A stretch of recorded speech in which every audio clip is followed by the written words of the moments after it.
صبر میری چادر ہے۔ صبر کا لفظ قرآن مجید میں 90 مقامات پر استعمال ہوا ہے اور اس کا لفظی مطلب ہوتا ہے روکنا، تھام لینا۔ جب بھی کسی انسان پر مشکل حالات آتے ہیں، مصیبت آتی ہے، تو طبعاً وہ جزا فضا کرتا ہے، زبان پہ شکوے ہوتے ہیں، اعضاء اور جوارح میں بے قراری ہوتی ہے۔ اس وقت اپنے آپ کو تھام لینا، روک لینا اور شکوہ شکایت کا کوئی لفظ زبان پہ نہ لانا، اس کو صبر کہتے ہیں۔ چنانچہ بے صبری کی 2 علامتیں ہوتی ہیں کہ مصیبت آنے پر انسان مخلوق کے سامنے اپنے خالق کے شکوے کرے، اور دوسری بات اس کے اعضاء اور جوارح میں بے قراری ہو، اضطراب ہو، پریشانی ہو۔ اور اگر یہ دونوں چیزیں نہ ہوں تو اس کو صبر کہتے ہیں۔ دنیا کا کوئی انسان ایسا نہیں کہ جس زندگی میں ناموافق حالات برداشت نہ کرنے پڑتے ہیں۔ اب 2 طرح کے لوگ ہوتے ہیں۔ بعض لوگوں پر جب ایسے حالات آتے ہیں ان کی طبیعت میں اضطراب، وہ پریشان نظر آتے ہیں، جہاں بیٹھتے ہیں اسی مصیبت کا تذکرہ کرتے ہیں، اپنے آپ کو لوگوں کی نظر میں قابل رحم بناتے ہیں۔ کچھ وہ لوگ ہوتے ہیں جو ایسے حالات میں مایوسی کا شکار ہو جاتے ہیں، ڈپریشن میں چلے جاتے ہیں۔ اور تیسرے وہ لوگ ہوتے ہیں کہ جو اللہ رب العزت کی طرف رجوع زیادہ کر لیتے ہیں، پہلے کی نسبت زیادہ اللہ تعالیٰ کی عبادت میں مشغول ہو جاتے ہیں۔ یہ تیسرا طبقہ کے لوگ صحیح معنوں میں صابرین ہوتے ہیں۔ اب یہاں سوال پیدا ہوتا ہے کہ اللہ تعالیٰ نے ارشاد فرمایا ان اللہ بالناس لرؤوف الرحیم، بے شک اللہ تعالیٰ اپنے بندوں کے ساتھ رؤوف اور رحیم ہے، تو پھر وہ مشکلات کیوں بھیجتا ہے؟ بندے کے اوپر مصیبتیں کیوں آتی ہیں؟ اس کی رحمت کا تقاضا تو یہ ہونا چاہیے کہ بندے کو کوئی مسئلہ ہی نہ ہو۔ تو یہ کیوں ہوتا ہے؟ اس کی بنیادی وجہ ہے کہ یہ دنیا امتحان کی جگہ ہے، ہر بندے کو آزمایا جاتا ہے۔ اللہ تعالیٰ جیسے اپنے بندوں کو خوشی دے کر آزماتے ہیں، اسی طرح اپنے بندوں کو غم دے کے بھی آزماتے ہیں۔ خوشی کے حالات میں اگر بندہ شکر ادا کرے اور غم کے حالات میں اگر بندہ صبر کرے تو صحیح معنوں میں اللہ کا وہ عبادت گزار بندہ ہوتا ہے۔ تو یہ دنیا تو ہے ہی مسائلستان،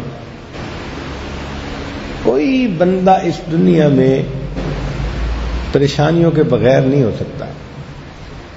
دری دنیا کسے بے غم نہ باشد، اگر باشد بنی آدم نہ باشد۔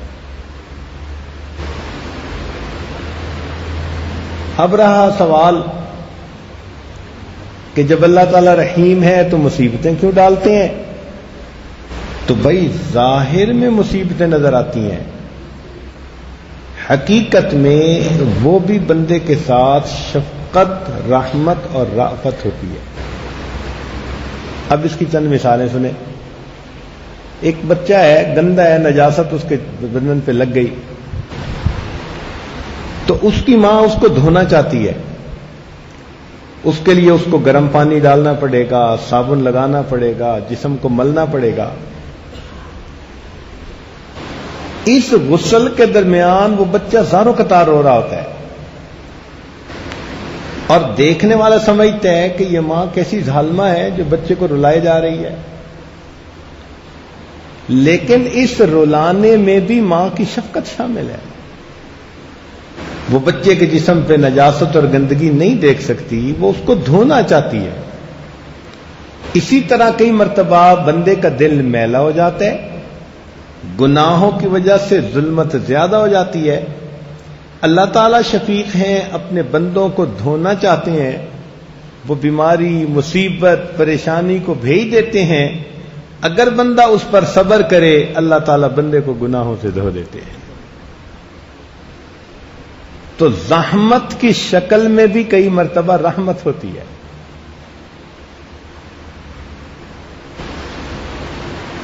آپ معالج کے پاس جاتے ہیں، میرے چہرے پہ دانے نکل آئے، وہ جواب دیتا ہے جی کہ خون میں کوئی خرابی ہے، آپ کو کڑوی دوائی استعمال کرنی پڑے گی۔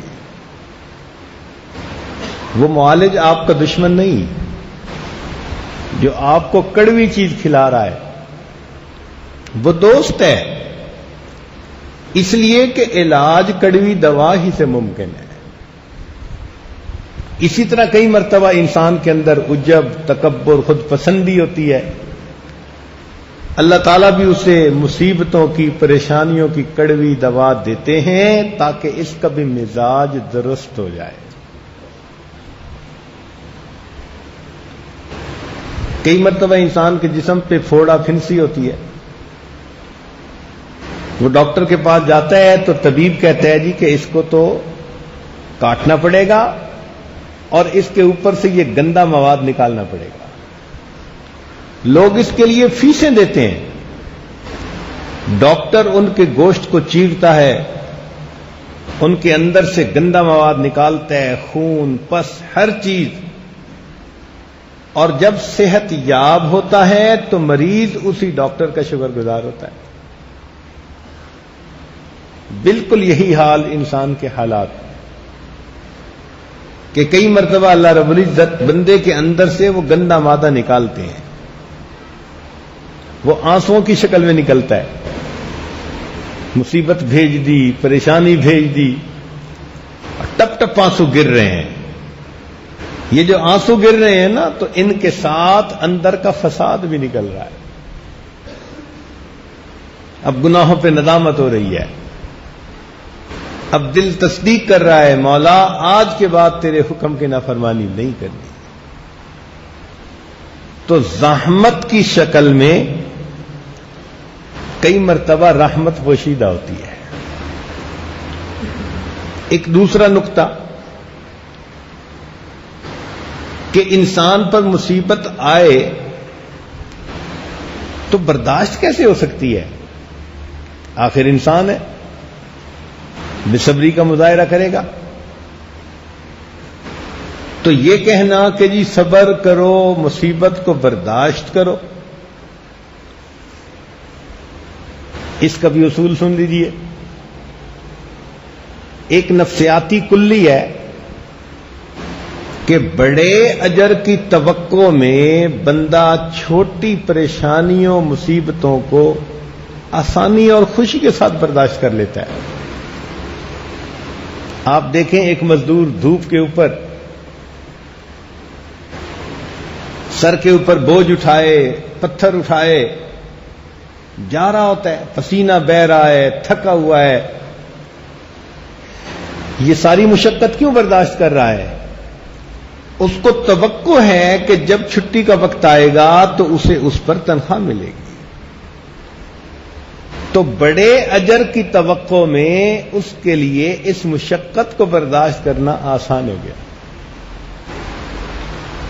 ایک عورت دعائیں مانگ رہی ہے، اللہ مجھے بیٹا عطا کر دے۔ یہ عورت جانتی ہے کہ جب مجھے حمل ہوگا تو 9 مہینے میں بالکل بیمار بندے جیسی زندگی گزاروں گی، حاملہ عورت کو کئی مرتبہ کھانا اچھا نہیں لگتا، طبیعت ایسی ہوتی ہے، کچھ کھاتی بھی ہے تو وہ باہر نکلتا ہے، پھر یہ جانتی ہے کہ جب بچے کی ولادت کا وقت ہوگا تو میرے لیے زندگی اور موت کا مسئلہ ہوگا۔ کتنی عورتیں ایسی ہیں بچے کی ولادت کے وقت شہید ہو جاتی ہیں۔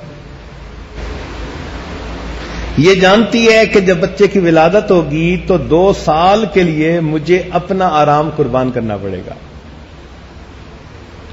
نہ اپنی مرضی سے سو سکتی ہے، نہ اپنی مرضی سے کھا سکتی ہے، نہ کہیں جا سکتی ہے، کم از کم 2-3 سال بچے کی پابند۔ پہلے بچے کو کھلائے گی، بعد میں خود کھائے گی، پہلے بچے کو پلائے گی، بعد میں خود پیے گی، پہلے بچے کو سلائے گی، بعد میں خود سوئے گی، اور ابھی سوئی اور تھوڑی دیر میں بچے نے رونا شروع کر دیا پھر اٹھ بیٹھتی ہے۔ ماں کو کتنی مشقت برداشت کرنی پڑتی ہے۔ سردیوں کے موسم میں لحاف کے اندر میٹھی نیند سوئی ہے، بچہ رونا لگ جاتا ہے، پھر اس کو اٹھ کے بیٹھنا پڑ جاتا ہے۔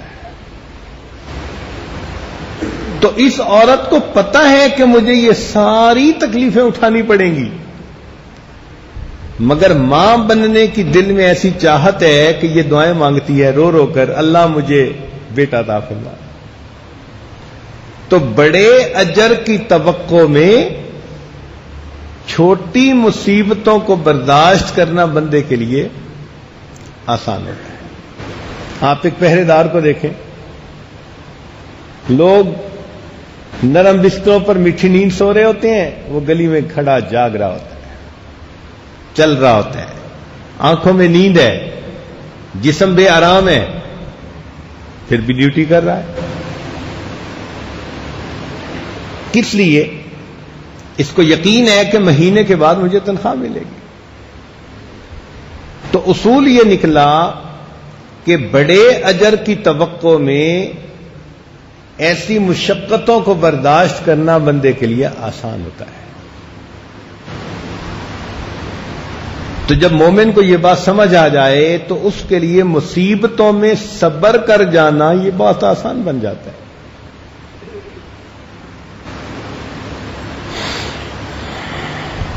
حدیث پاک میں آتا ہے اذا احب اللہ عبدا ابتلاہ، جب اللہ تعالیٰ کسی بندے سے محبت کرتے ہیں تو اس کو مصیبت میں مبتلا کر دیتے ہیں۔ فَإِن صَبَرَ اجْتَبَاهُ وَإِن رَاضِيَ اصْطَفَاهُ، اگر وہ صبر کر لے تو اسے اپنا مجتبی بنا لیتے ہیں، اور اگر اس پر وہ خوش ہو تو اپنا مصطفیٰ بنا لیتے ہیں۔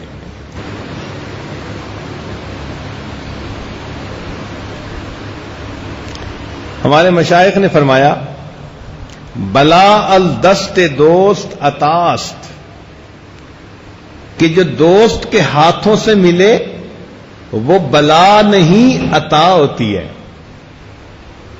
بلا از دست دوست عطا است،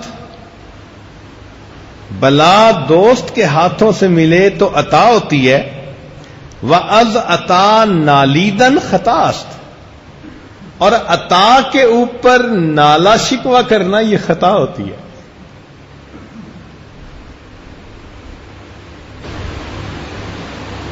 تو اللہ رب العزت کی طرف سے کوئی اس قسم کے حالات آ جائیں تو جزا فضا کرنے کی ضرورت نہیں ہوتی۔ کچھ اس کا لطف اہل محبت سے پوچھئے، شان جلال بھی انہیں شان جمال ہے۔ اللہ رب العزت کے جلال میں بھی اللہ کا جمال پوشیدہ ہوتا ہے۔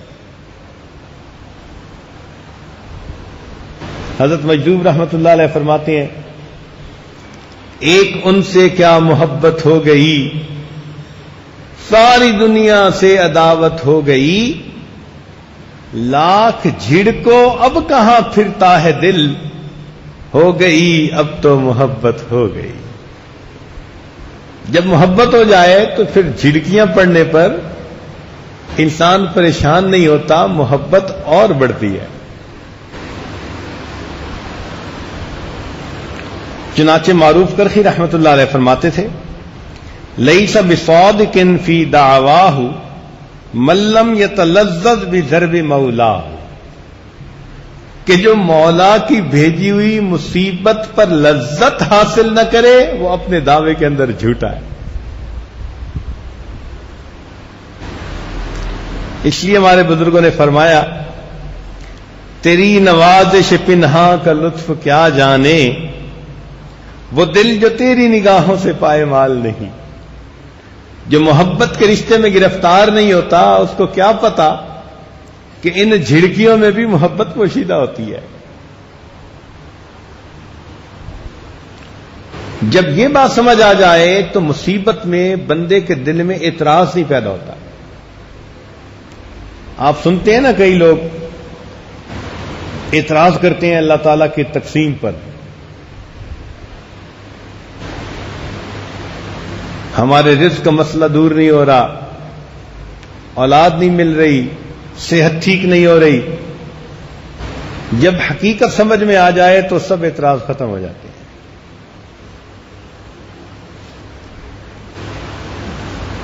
چنانچہ سیدنا صدیق اکبر رضی اللہ عنہ بیمار ہوئے، کسی نے پوچھا کہ حضرت طبیب کو بلا کے لے آئیں، تو فرمایا کہ طبیب نے مجھے دیکھ لیا ہے۔ کہ جی اس نے دیکھ کر کیا کہا ہے؟ فرمایا اس نے دیکھ کر کہا ہے انی فعال لما یرید۔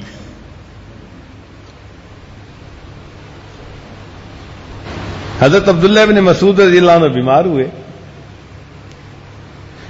تو سیدنا عثمان غنی رضی اللہ عنہ ان کی تبع پرسی کے لیے، بیمار پرسی کے لیے آئے، تو انہوں نے آ کر پوچھا کہ ما تشتکی، آپ کو کیا شکایت ہے؟ تو فرمایا ذنوبی، مجھے اپنے گناہوں کی شکایت ہے۔ فرمایا ما تشتہی، آپ چاہتے کیا ہیں؟ فرمایا رحمت ربی، اپنے رب کی رحمت کو چاہتا ہوں۔ انہوں نے کہا کہ اچھا میں کسی معالج کو بلاؤں؟ فرمایا الطبیب امرضنی، میرے طبیب ہی نے تو مجھے مریض کیا ہے۔ انہوں نے فرمایا اچھا میں آپ کو بیت المال سے کچھ بھیجتا ہوں۔ فرمایا لا حاجت لی فیہا، مجھے اس کی کوئی ضرورت نہیں ہے۔ ان کا اچھا میں آپ کو ہدیہ بھیجتا ہوں۔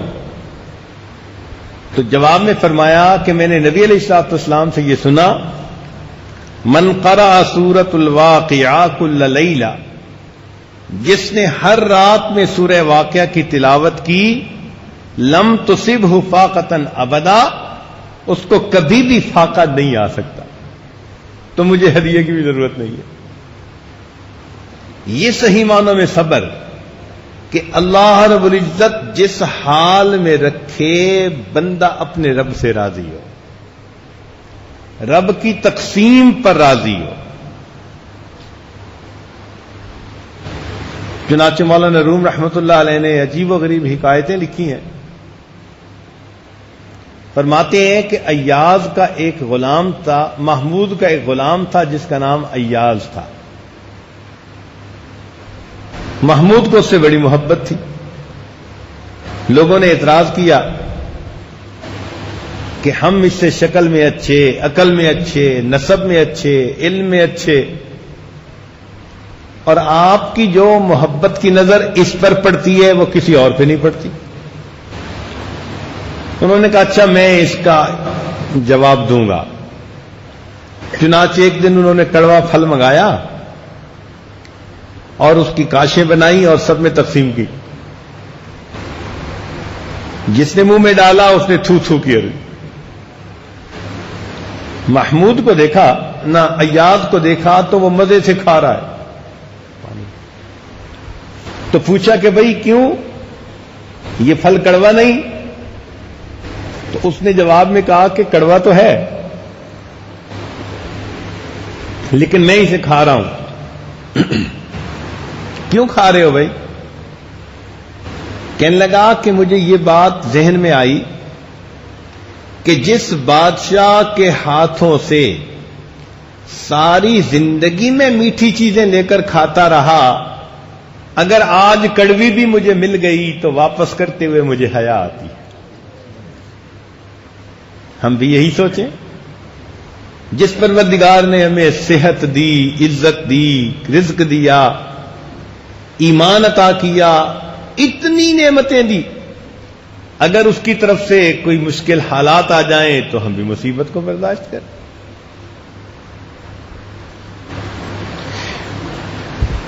اسی کو کسی عارف نے یہ کہا، نشود نصیب دشمن کہ شود ہلاک تیغت، کہ دشمن کے نصیب میں نہیں تھا کہ تیری تیغ سے وہ ہلاک ہوتا۔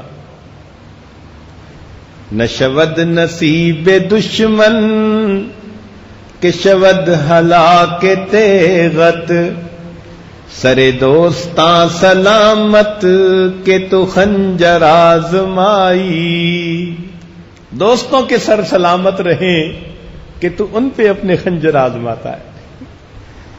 یہ دشمنوں کے نصیب میں کہا، یہ تو نعمت دوستوں کو نصیب ہوئی۔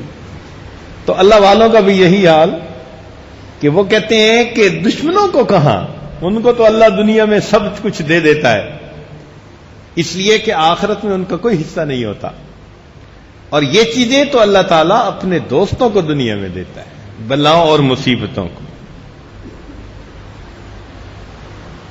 اس لیے کسی عارف نے کہا کہ تیرا غم بھی مجھ کو عزیز ہے کہ وہ تیری دی ہوئی چیز ہے۔ اللہ، یہ غم مجھے اس لیے اچھا لگتا ہے کہ تیری طرف سے یہ مجھے ملا۔ ایک اصول کی بات یاد رکھیں کہ بے صبری کرنے سے انسان کی مصیبت نہیں ٹلتی، بے صبری کرنے سے انسان کی مصیبت نہیں ٹلتی، ہاں مصیبت پہ جو ثواب ملنا تھا بندہ اس سے محروم ہو جاتا ہے۔ تو بے صبری کا کیا فائدہ ہوا؟ علماء نے لکھا ہے کہ صبر کی 3 اقسام ہیں۔ پہلا ہے طاعت الہی پہ صبر، جب انسان نیک اعمال کرتا ہے، نیکی کرتا ہے، تو اس کو اپنے نفس کو تھام کے رکھنا پڑتا ہے۔ نیند آ رہی ہے، اس کے باوجود تہجد میں اٹھ کے کھڑا ہو گیا، تو یہ مجاہدہ ہوتا ہے۔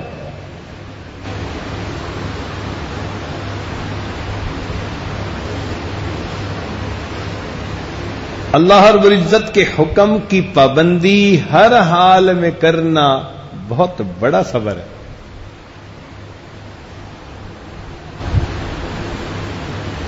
سیدنا یوسف علیہ الصلوۃ والسلام کا واقعہ سنیں کہ ان کو گناہ کی دعوت ملتی ہے، اس گناہ کو کر لینے کے لیے ماحول بالکل موافق ہے۔ ذرا توجہ کیجئے، جوانی کی عمر، مکان خالی، کنوارے پن کی زندگی، بے وطنی کی زندگی کہ اپنے وطن میں تو ندامت شرمندگی کا احساس ہوتا ہے، باہر تو کوئی جانتا ہی نہیں، ایسے میں جو چاہو کرو، تو بے وطنی کی زندگی، پھر ایک عورت خود گناہ کی دعوت دے رہی ہے، اور دعوت ہی نہیں دھمکی بھی ساتھ دے رہی ہے کہ تجھے جیل میں جانا پڑے گا اگر میری بات نہ مانی، اور پھر اس کے محکوم بھی ہیں۔ کتنے معاملات ایسے ہیں کہ جو اس بات کا تقاضا کرتے ہیں کہ بات ماننی چاہیے، مگر سیدنا یوسف علیہ السلام نے فرمایا معاذ اللہ، میں اللہ کی پناہ مانگتا ہوں۔ یہ اپنے نفس کو تھام لینا، روک لینا، یہ مجاہدہ ہے، اس کو صبر کہتے ہیں۔ سلیمان بن یسار رحمۃ اللہ علیہ ایک محدث گزرے، حج کے سفر پر گئے، ایک جگہ خیمہ لگایا، دو ساتھی روٹی لینے شہر چلے گئے، اتنے میں ایک بدو خوبصورت عورت آئی اور اس نے کچھ بات کہی، یہ انہیں سمجھ نہ آئی، تو انہوں نے روٹی اٹھائی کہ بھئی میں اس کو دے دوں، مانگنے والی عورت ہے۔ تو جب روٹی اٹھائی تو اس نے کہا کہ مجھے یہ نہیں چاہیے، میں تو تمہارے پاس اس لیے آئی ہوں کہ تم بھی اکیلے ہو اور میں آئی ہوں، ہم اپنا وقت گزاریں۔ ان کے ذہن میں فوراً یہ بات گئی کہ شیطان نے اپنے نمائندہ کو میرے پاس بھیجا تاکہ مجھے اللہ سے دور کر دے۔ یہ خیال آتے ہی انہوں نے رونا شروع کر دیا، آنکھوں میں آنسو۔ ان کو روتا دیکھ کر عورت پر حیا غالب آئی تو وہ چلی گئی۔ رات کو سوئے تو سیدنا یوسف علیہ السلام کی زیارت ہوئی۔ انہوں نے کہا کہ اے اللہ رب العزت کے پیارے نبی صلی اللہ علیہ وسلم، آپ کتنے عظیم کہ زلیخا نے کہا تھا قالت حیت لک، اور آپ نے کہا تھا معاذ اللہ، میں اللہ کی پناہ مانگتا ہوں۔ تو سیدنا یوسف علیہ السلام نے فرمایا کہ میں تو اللہ کا نبی تھا، اللہ کی حفاظت میں تھا، میری اس بات پر اتنا تعجب نہیں، تعجب تو اس بات پر ہے کہ تمہارے سامنے عورت گناہ کا تقاضا کرتی ہے اور تم پر اللہ کا خوف اتنا غالب آتا ہے کہ وہ شرمندہ ہو کے واپس چلی جاتی ہے۔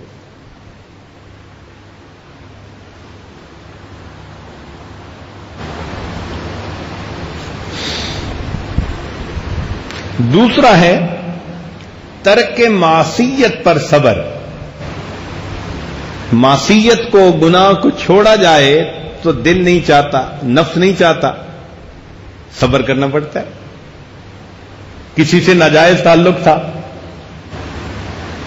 توبہ کر لی، بار بار یاد آتی ہے، ماحول بھی موافق ہے، اس کے ساتھ بات چیت بھی کر سکتے ہیں، گناہ میں ملوث بھی ہو سکتے ہیں، مگر اپنے آپ کو تھام کے رکھا۔ یہ جو ترک معصیت کے اوپر صبر ہے، یہ دوسری قسم ہے۔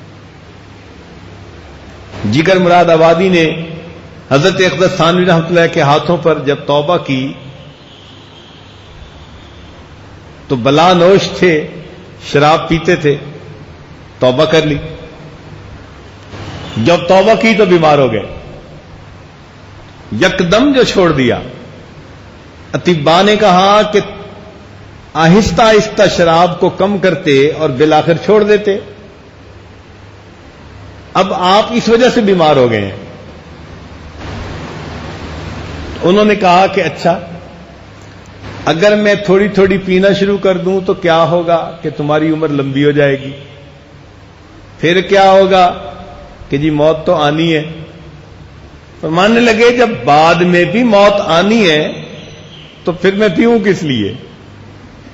لہذا انہوں نے اس مجاہدے کو برداشت کیا اور اللہ تعالی نے سچی توبہ پر استقامت عطا فرمائی۔ جو لوگ سگریٹ چھوڑتے ہیں تو کھانا کھانے کے بعد ان کی حالت عجیب ہوتی ہے۔ اللہ رب العزت کی رضا کے لیے اپنے نفس کو تھام لینا، یہ ترک معصیت پر صبر کہلاتا ہے۔ اور تیسرا ہے امتحان الہی پر صبر۔ اللہ کی طرف سے امتحان آ جائے، صبر کر لے۔ جیسے ام سلیم رضی اللہ تعالیٰ نے، ایک صحابی ہیں، اللہ نے بیٹا دیا اور ابو طلحہ ان کے خاوند جو تھے ان کے آنے سے پہلے اس بچے کی وفات ہو گئی۔ انہوں نے اس پر صبر کیا، لمبا واقعہ ہے۔ نبی علیہ السلام نے فرمایا کہ اللہ تعالیٰ نے میری امت میں ایسی عورت کو پیدا کر دیا جیسے بنی اسرائیل کی ساورہ تھی۔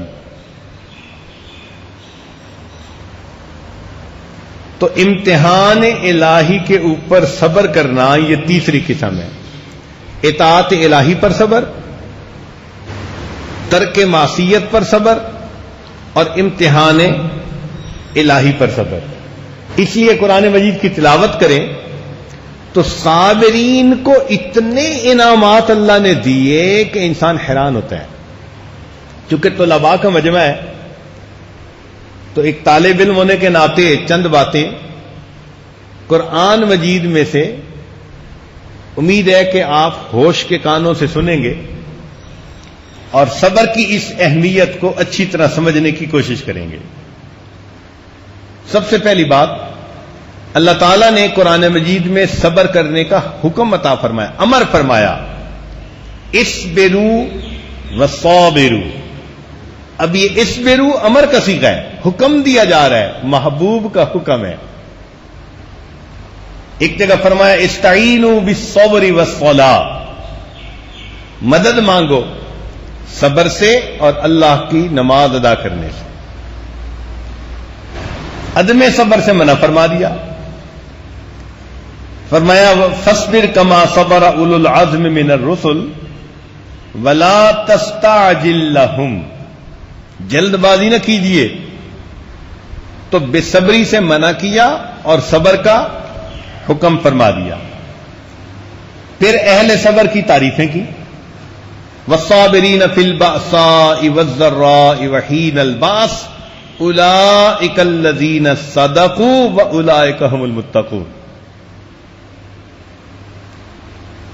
اہل صبر کے ساتھ محبت کا اظہار فرمایا، واللہ یحب الصابرین، اللہ تعالیٰ صبر والوں سے محبت کرتا ہے. اہل صبر کے ساتھ اپنی معیت کا اعلان کیا، ان اللہ مع الصابرین، اللہ تعالیٰ صبر والوں کے ساتھ ہے. اہل صبر کو کہا کہ یہ صبر تمہارے لیے بہت بہتر ہے، وَلَئِن صَبَرْتُمْ لَهُوَ خَيْرٌ لِلصَّابِرِينَ. پھر فرمایا کہ صبر پر ہم بہترین اجر عطا فرمائیں گے، وَلَنَجْزِيَنَّ الَّذِينَ صَبَرُوا أَجْرَهُمْ بِأَحْسَنِ مَا كَانُوا يَعْمَلُونَ. پچھلی قوموں کی مثالیں بھی دی کہ انہوں نے صبر کیا تو کتنا انعام ملا. جیسے موسیٰ علیہ السلام نے بنی اسرائیل سے کہا تھا، وَقَالَ مُوسَىٰ لِقَوْمِهِ اسْتَعِينُوا بِاللَّهِ وَاصْبِرُوا. اب صبر کا حکم ہے ایک نبی علیہ السلام کی طرف سے. اس پر اللہ نے بنی اسرائیل کو کیا انعامات سے نوازا؟ فرماتے ہیں وَتَمَّتْ كَلِمَةُ رَبِّكَ الْحُسْنَى عَلَى بَنِي إِسْرَائِيلَ بِمَا صَبَرُوا. طلباء کے مجمع میں ترجمہ کرنے کی مجھے ضرورت نہیں ہے. فرمایا کہ جو انسان صبر کرتا ہے اس کا اجر بغیر حساب کے ملتا ہے. انما یوفی الصابرون اجرہم بغیر حساب. سلیمان بن قاسم رحمۃ اللہ علیہ فرماتے تھے ہر عمل کا اجر معلوم ہے سوائے صبر کے، کہ بندے کو معلوم نہیں کہ اللہ تعالی آخرت میں صبر پر بندے کو کیا اجر عطا فرمائیں گے. اہل صبر کو بشارت دی، فرمایا وبشر الصابرین. 3 چیزوں کی بشارت ملی. کیا؟ اولئک علیہم صلوات من ربہم ورحمہ واولئک ھم المہتدون.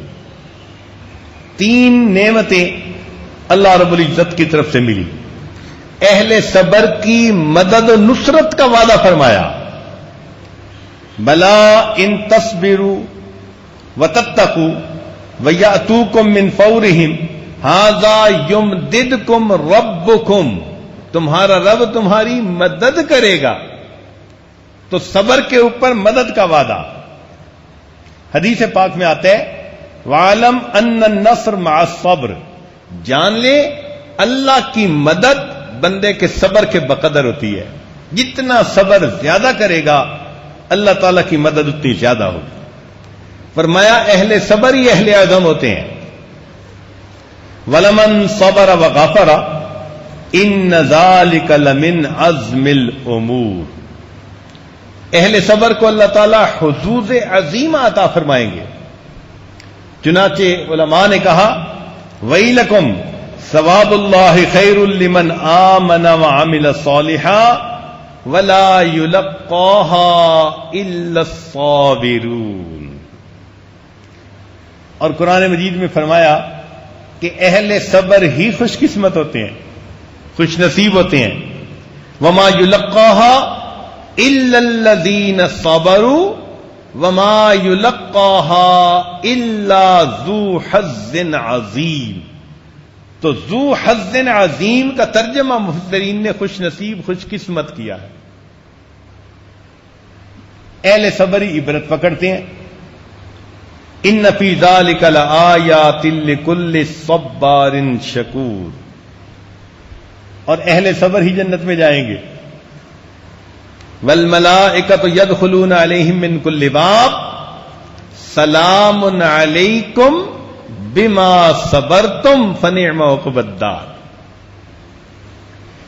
اہل صبر کو ہی اللہ تعالی امامت کا منصب عطا فرماتے ہیں.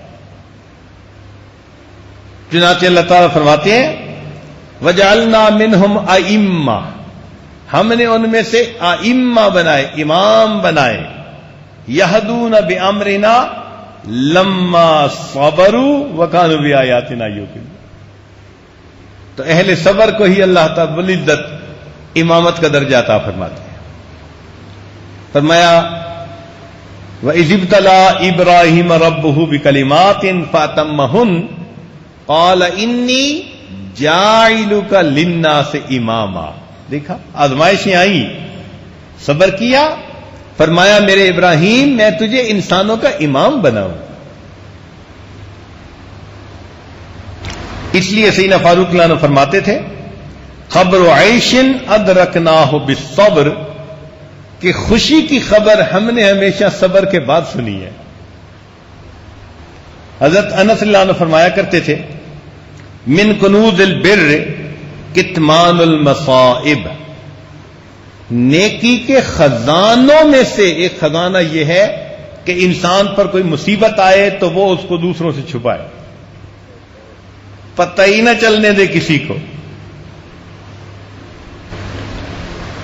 صبر کے اندر کچھ صفات ہوتی ہیں کہ صبر باللہ ہو، صبر للہ ہو، صبر مع اللہ ہو.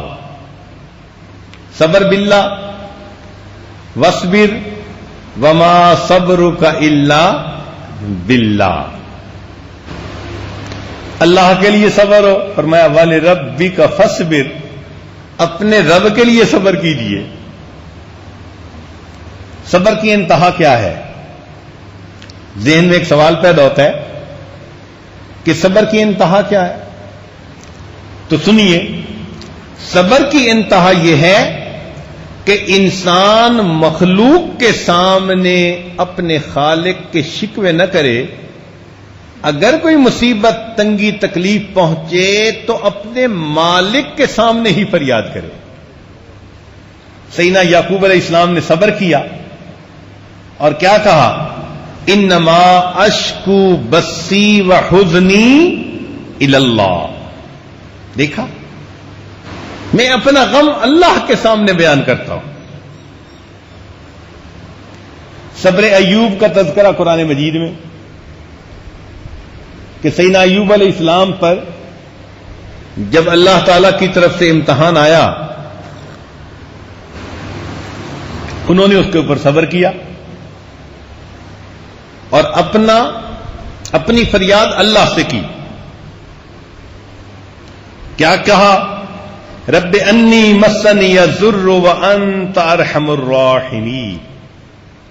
اللہ تعالیٰ کو یہ صبر اتنا پسند آیا کہ رب کریم نے قرآن مجید میں ان کی تعریف کرنے کا حق ادا کر دیا. فرمایا انا وجدناہ صابرا. اللہ اکبر. اللہ رب العزت کی طرف سے کسی بندے کے بارے میں یہ الفاظ کہے جائیں، کیا مقام کی بات ہے. انا وجدناہ صابرا نعم العبد، میرا کتنا اچھا بندہ تھا. انہ اواب، وہ میری طرف رجوع کرنے والا تھا.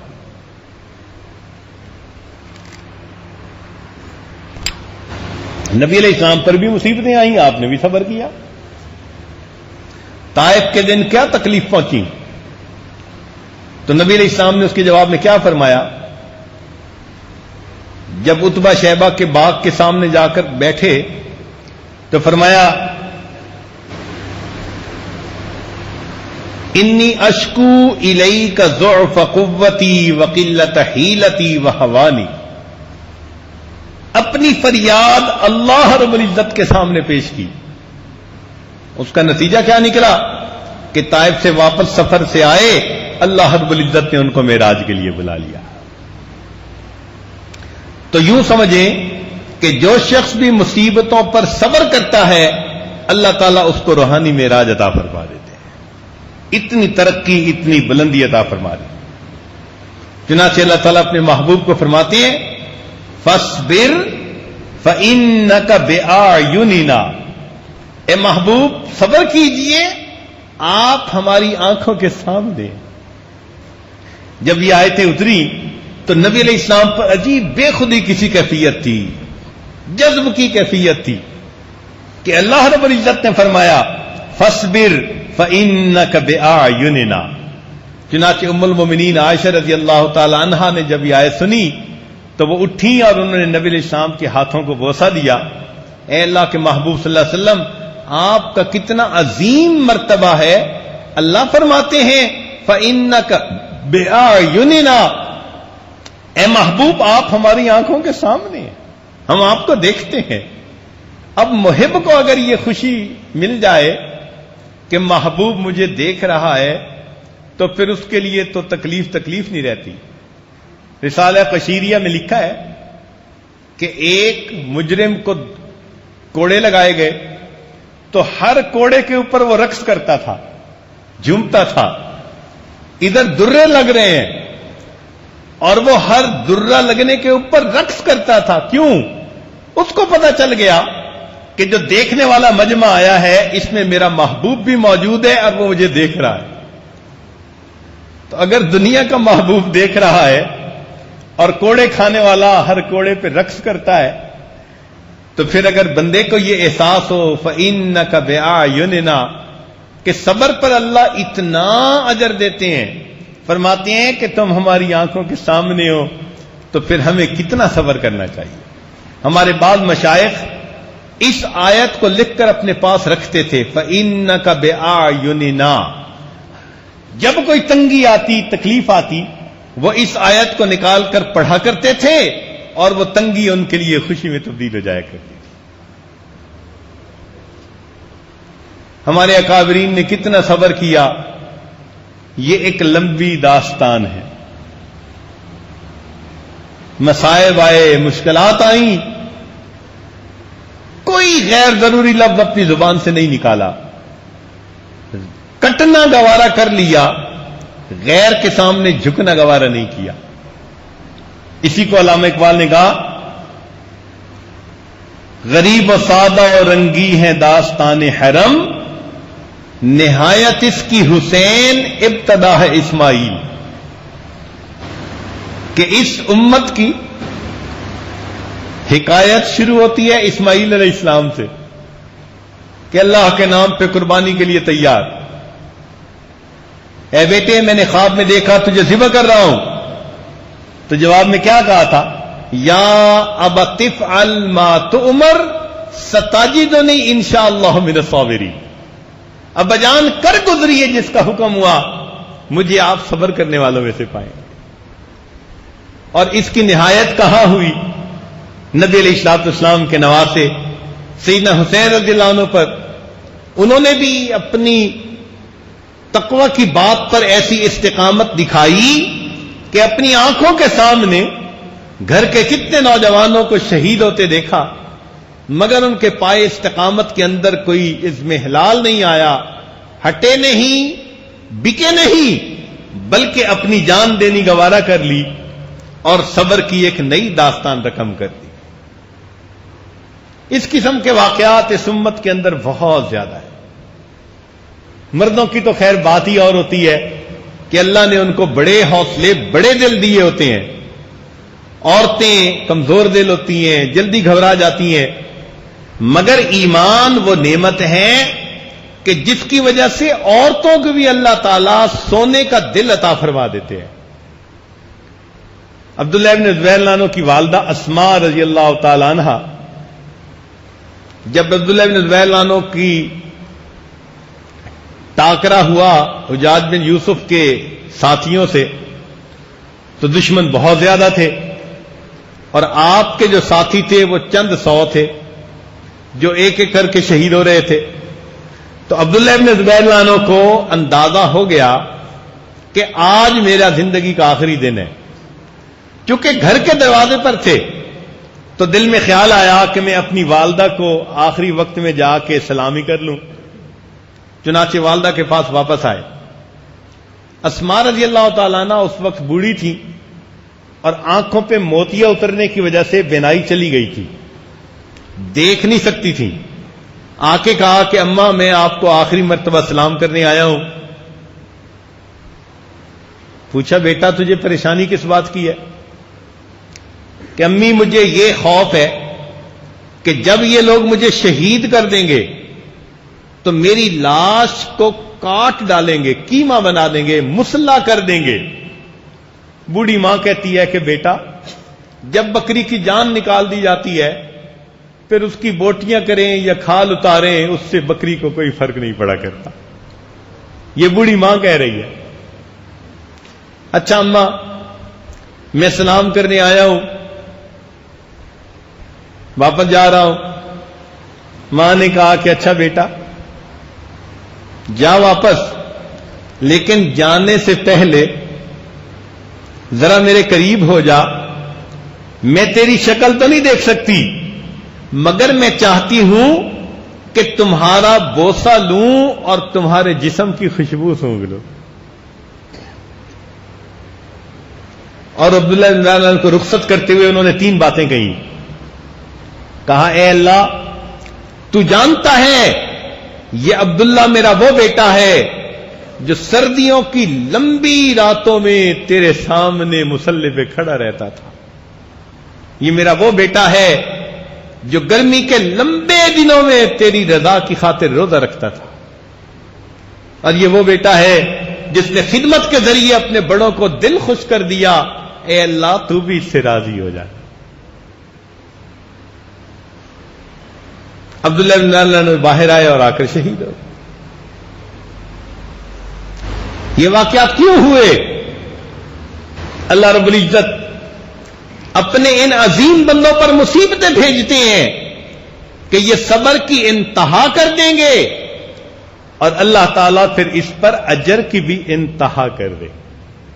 اور وہ فرشتوں کو دکھائیں گے کہ دیکھو تم کہتے تھے کہ ایسے بندے کو پیدا کر رہے ہیں جو زمین میں جائے گا، فساد مچائے گا، خون بہائے گا. دیکھو میرے بندوں کو میرے نام کی خاطر اپنی جانیں لٹا رہے ہیں، تکلیفیں اٹھا رہے ہیں، زبان پہ کسی غیر کے سامنے جو ہے نا وہ کچھ نہیں کہہ رہے، فریاد بھی کر رہے ہیں. تو میرے سامنے میرے بندوں کے صبر کو تو دیکھو. تو راز یہ ہے کہ اللہ کے مقرب بندوں پر مصیبتیں آئیں، انہوں نے صبر کیا اور اللہ نے فرشتوں کو دکھایا. اسی کو کسی شاعر نے کہا فرشتوں کو دکھانا تھا بشر ایسے بھی ہوتے ہیں. فرشتوں کو دکھانا تھا بشر ایسے بھی ہوتے ہیں. سیدنا اسماعیل علیہ السلام نے قربانی دی، اللہ نے فرشتوں کو دکھایا ہوگا. فرشتوں کو دکھانا تھا بشر ایسے بھی ہوتے ہیں. سیدنا حسین نے نے قربانی دی، اللہ نے فرشتوں کو دکھایا ہوگا. فرشتوں کو دکھانا تھا بشر ایسے بھی ہوتے ہیں. عبداللہ بن زبیر جو جان دیتے ہیں ان کی اور ان کی والدہ کی استقامت اللہ نے فرشتوں کو کہا ہوگا. فرشتوں کو دکھانا تھا بشر ایسے بھی ہوتے ہیں.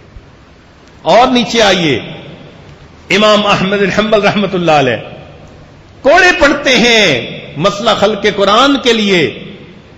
اتنے جو ہے نا سخت کوڑے تھے کہ کوڑے لگنے پر طبیب نے ان کی پیٹھ سے گوشت کا جو کیما بن گیا تھا اس کو انگلیوں سے اٹھا لیا، مگر استقامت کے ساتھ انہوں نے اس کو برداشت کیا۔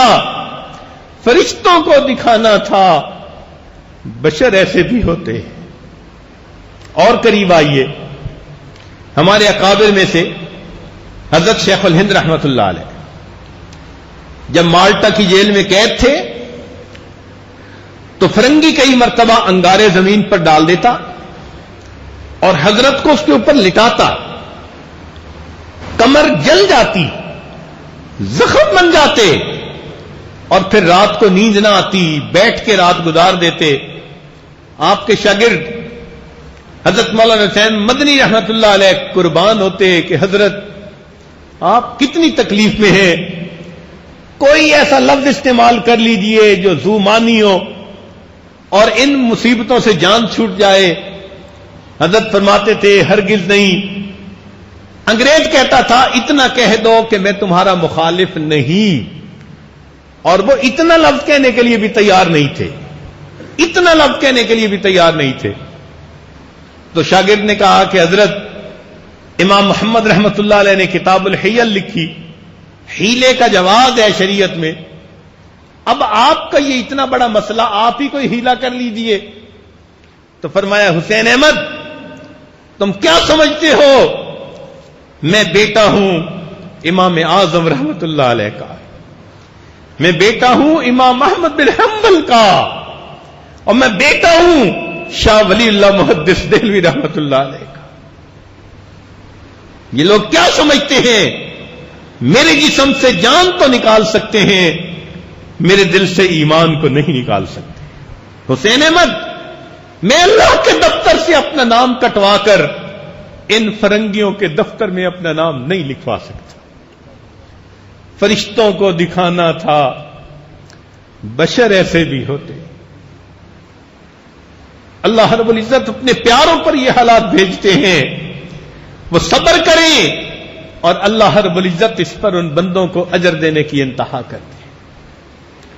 اللہ رب العزت ہمیں بھی مشکل حالات میں صبر کے ساتھ اپنا وقت گزارنے کی توفیق عطا فرمائے۔ تو نبی علیہ السلام نے فرمایا والصبر ردائی، کہ صبر میری چادر ہے۔ جس طرح چادر انسان کو گرمی سے بھی بچاتی ہے، سردی سے بھی بچاتی ہے، ہر برے موسم میں حفاظت کرتی ہے، تو مومن کو صبر کی چادر ہر برے حالات میں مقابلے کی ہمت عطا فرماتی ہے۔ اللہ رب العزت ہمیں بھی یہ نعمت عطا فرما دیں، اور قیامت کے دن ہمیں بھی صابرین میں شامل فرمائیں۔ وآخر دعوانا ان الحمد للہ رب العالمین۔